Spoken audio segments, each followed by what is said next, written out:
Okay, so I just came across this tool called the Computer Use Preview, and it has some really intriguing setup steps. Oh, what's it all about? I'm guessing it involves setting up some kind of environment.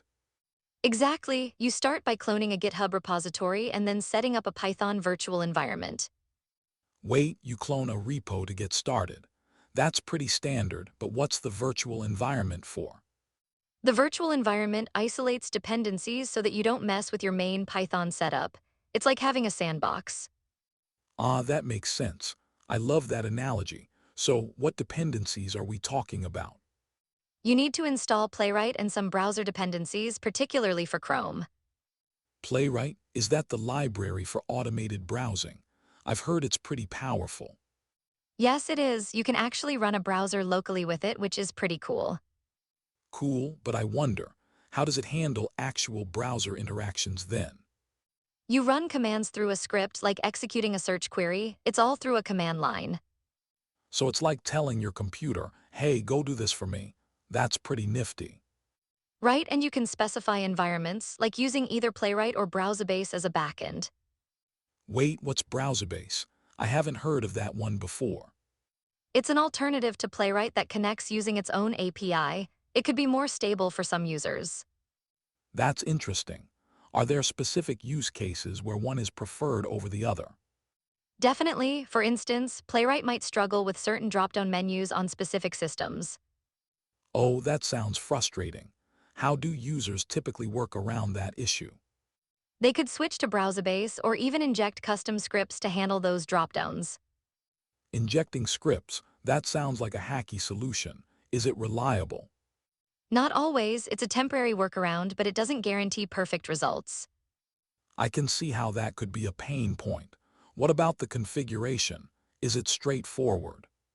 It is, but you have to set up environment variables for API keys, which can be a hassle. API keys, those are always tricky. How do you even manage those securely? Good question, it's crucial to keep them safe, maybe using environment files or vaults. Right, and if someone accidentally exposes it, that could lead to serious issues. Exactly, security is paramount, but once set up, users can run queries easily. That's the goal, right? Making it user-friendly after an initial complicated setup. Totally, and the command structure is quite intuitive once you get the hang of it. So it sounds like a bit of a learning curve, but worth it for the automation benefits.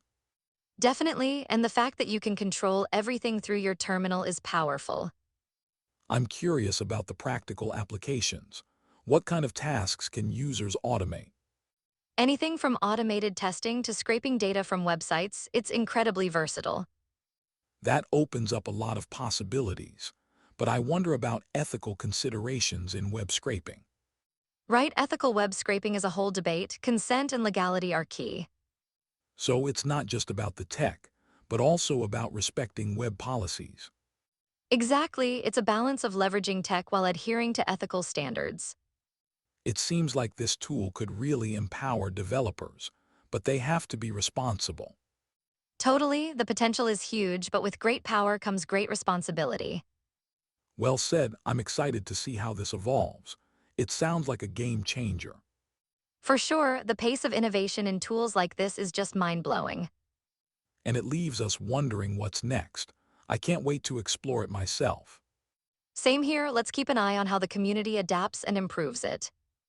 Definitely. And maybe we can dive deeper into specific projects using it later. Absolutely, there's so much to uncover and I'm looking forward to it. This was such a fascinating discussion. I feel like I learned a lot. Me too, it's amazing how much depth there is in these tools. And I think the best part is that it's just the beginning of what's possible.